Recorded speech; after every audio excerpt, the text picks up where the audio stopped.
बल तथा गति के नियम। हम लोग अभी पीछे बल क्या है और आपका इसमें बल का प्रकार, संतुलित और असंतुलित हम लोगों ने देखा था, तथा इसके साथ साथ ही हम लोग गति के नियम के बारे में भी पढ़ा था। हम लोगों ने गति का नियम, प्रथम नियम, द्वितीय नियम और तृतीय नियम न्यूटन के। तो आगे हम देखते हैं जड़त्व। जड़त्व अगला टॉपिक हमारा है जड़त्व का। जड़त्व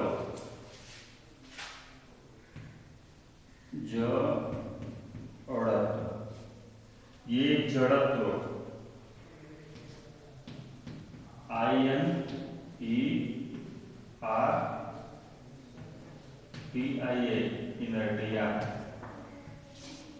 जड़त्व, ये देखिए जड़त्व है क्या, जड़त्व क्या है।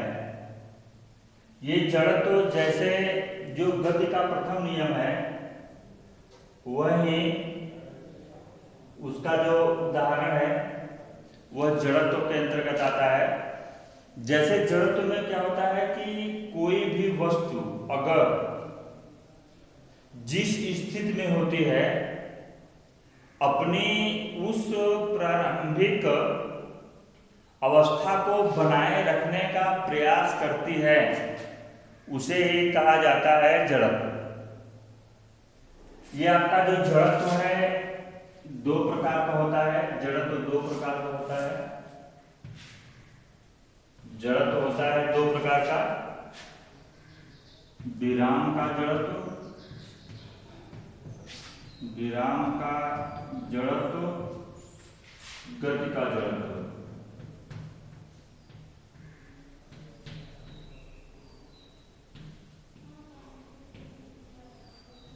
विराम का जड़त्व, गति का जड़त्व, विराम का जड़त्व और गति का जड़त्व।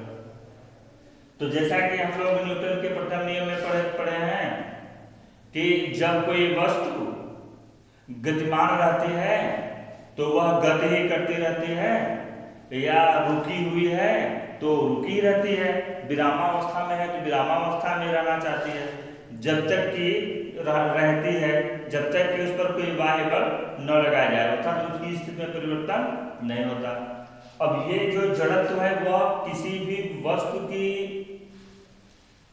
वह स्थिति है जिसमें कोई भी वस्तु अपनी प्रारंभिक स्थिति को बनाए रखना चाहती है। जैसे अगर कोई वस्तु गति की अवस्था में है तो वह अपनी गति की अवस्था को बनाए रखना चाहती है, या अगर वह विराम की अवस्था में है तो अपनी विराम की अवस्था को बनाए रखना चाहती है, तो उसे हम कहते हैं विराम का जड़त्व और गति का जड़त्व। किसी भी वस्तु द्वारा अपनी प्रारंभिक स्थिति को बनाए रखने की प्रवृत्ति को जड़त्व कहा जाता है। जड़त्व इनर्टिया कहा जाता है। और आपका जो जड़त्व है वो दो तरह का होता है, विराम का जड़त्व, गति का जड़त्व। अगर कोई वस्तु विरामावस्था में है तो वह अपनी विराम की अवस्था को बनाए रखने की प्रवृत्ति रखती है, तो वह आपका विराम का जड़त्व होता है। अगर कोई वस्तु गति की अवस्था में है और अपनी गति की अवस्था को बनाए रखना चाहती है तो उसे गति का जड़त्व कहते हैं। जैसे उदाहरण तौर पे हम लोग समझते हैं, जैसे कि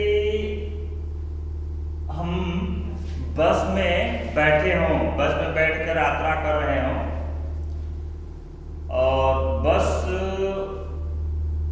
में मान लीजिए खड़े हों, बस में खड़े हों, यात्रा कर रहे हों, बस आगे की ओर चल रही हो और ड्राइवर बस में अचानक ब्रेक लगा दे, तो अगर अचानक ब्रेक लगा देता है तो हम लोग ब्रेक लगाते ही आगे की ओर गिर जाते हैं। ऐसा क्यों? हमारा पूरा शरीर उस बस के साथ गति करता रहा होता है, और जब बस ड्राइवर ब्रेक लगाता है तो हमारे पैर का निचला हिस्सा तो बस के साथ रुक जाता है, लेकिन शरीर का जो ऊपरी भाग है वह अपनी गति की अवस्था को बनाए रखना चाहता है, जिसके कारण हम लोग आगे की ओर गिर जाते हैं। और जैसे पेड़ में फल लगे हों, पेड़ में फल लगे हों और हम पेड़ की टहनी को जोर जोर से हिलाएं तो होता क्या है, जो आपका फल है पेड़ में लगा हुआ वह नीचे गिर जाता है। कारण क्या है? जब हम पेड़ की टहनी को जोर जोर से हिलाते हैं तो पेड़ की जो टहनियां हैं पेड़ के साथ गति की अवस्था में आ जाती हैं, लेकिन उसमें जो फल लगा होता है वह विराम अवस्था में ही रहना चाहता है, लेकिन टहनी के साथ साथ उसको गति करनी पड़ती है, जिसके कारण से फल टूट कर नीचे गिर जाते हैं। अर्थात किसी भी वस्तु द्वारा अपनी प्रारंभिक अवस्था को बनाए रखने की जो प्रवृत्ति होती है वह जड़त्व कहलाती है। किसी वस्तु द्वारा अपनी प्रारंभिक अवस्था को बनाए रखने की जो प्रवृत्ति होगी वह जड़त्व कहलाएगी। इस तरह से ढेर सारे उदाहरण हैं जड़त्व के। तो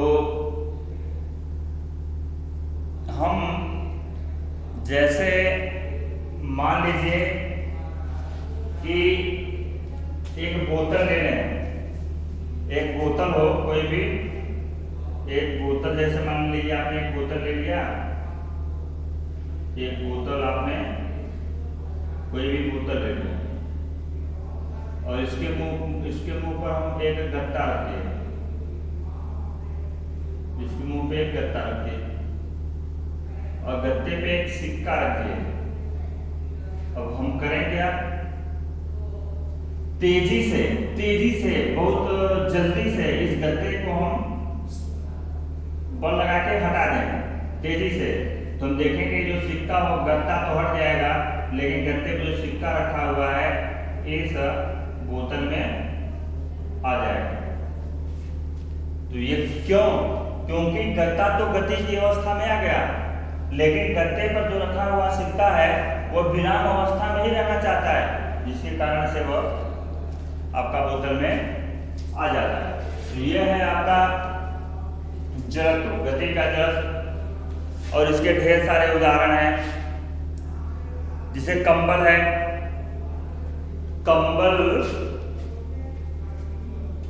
कंबल है और हम एक डंडा ले लें, उस डंडे से कंबल को तेजी से पीटें तो होता क्या है?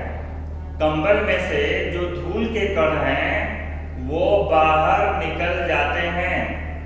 कारण क्या है कि जब हम डंडे से कंबल को पीटते हैं तो कंबल तो डंडे के साथ गति की अवस्था में आता है, उसकी साइज जैसे कंबल दब जाता है, स्थिति में परिवर्तन करता है, कंबल के जो कण हैं वो अपनी स्थिति में परिवर्तन करते हैं, लेकिन धूल के जो कण हैं कंबल में वह विराम अवस्था में रहना चाहते हैं, गति की अवस्था में नहीं आना चाहते, इसलिए वह कंबल में से बाहर निकल जाते हैं। तो यह बहुत कई उदाहरण है आपके जड़त्व का। इसके बाद आपका जड़त्व में हमने कई उदाहरण लिया। न्यूटन के द्वितीय नियम का हम यहाँ देखते हैं स्पष्टीकरण। न्यूटन का द्वितीय नियम, न्यूटन का द्वितीय नियम, F = ma, यम ए का निगमन निर्गमन।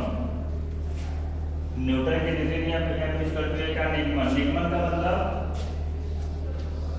सिद्ध करना। निगमन मतलब सिद्ध करना। निगमन का मतलब सिद्ध करना, प्रूव करना। तो हम जानते हैं न्यूटन के अनुसार, हम जानते हैं माना या माना एक वस्तु जिसका द्रव्यमान यम है, उस पर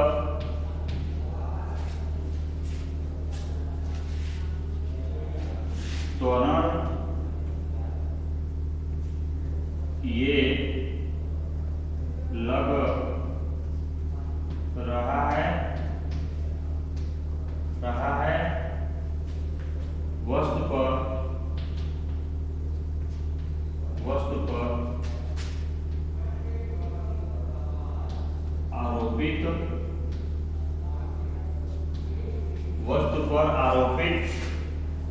वस्तु पर आरोपित बल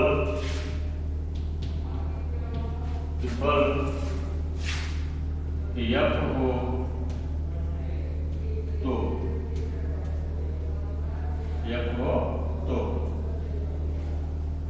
हो तो न्यूटन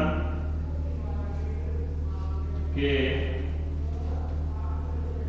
नियम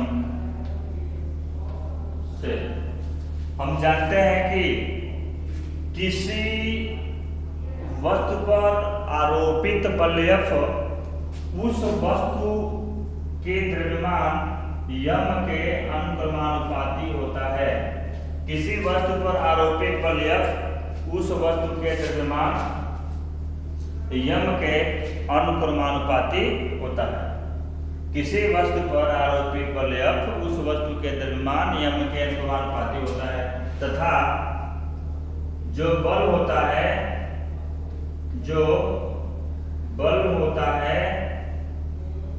उस वस्तु पर लगने वाले त्वरण ये के भी अनुक्रमानुपाती होता है। तो जो बल होता है उस वस्तु पर लगने वाले त्वरण ए के भी अनुक्रमानुपाती होता है। इसलिए आपका F अनुक्रमानुपाती यम और F अनुक्रमानुपाती है। समीकरण 1 और 2 से समीकरण 1 और समीकरण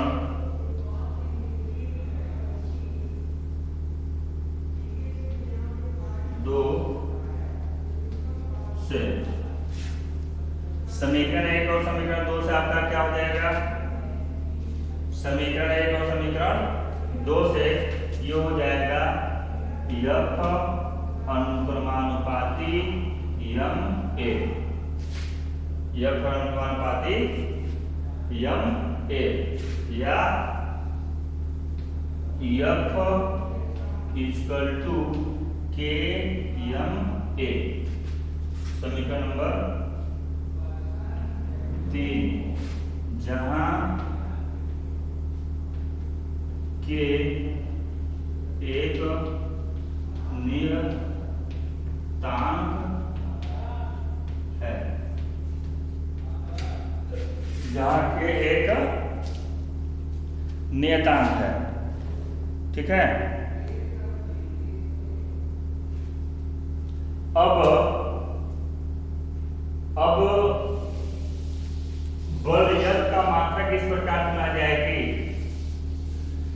अब बल F का मात्रक इस प्रकार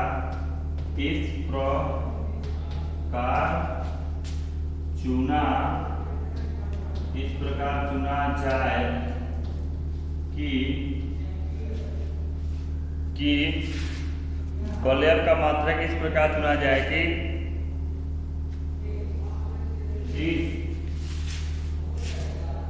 एकांक बल एकांक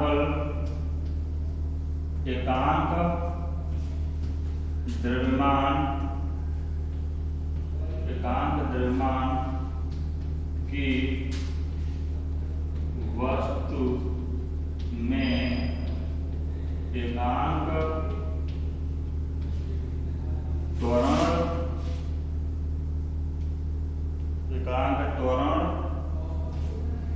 उत्पन्न कर दे तो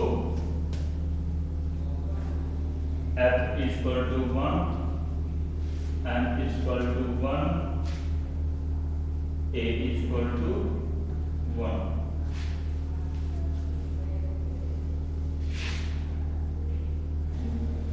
A =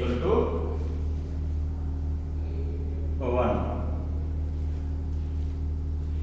समीकरण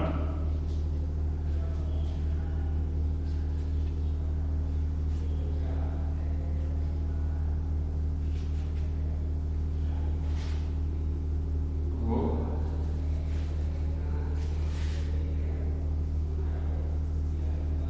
कर दे तो उत्पन्न कर दे। F = n, M = 1, A = 1। तो K = 1 होगा। K का मान समीकरण 1 में रखने पर 3 में K का मान समीकरण 3 में रखने पर F = 1 into MA तथा F = MA। ये है आपका F = MA। कैसे सिद्ध करना होगा इसको आप अच्छे से सिद्ध कर लेंगे। ठीक है, ओके।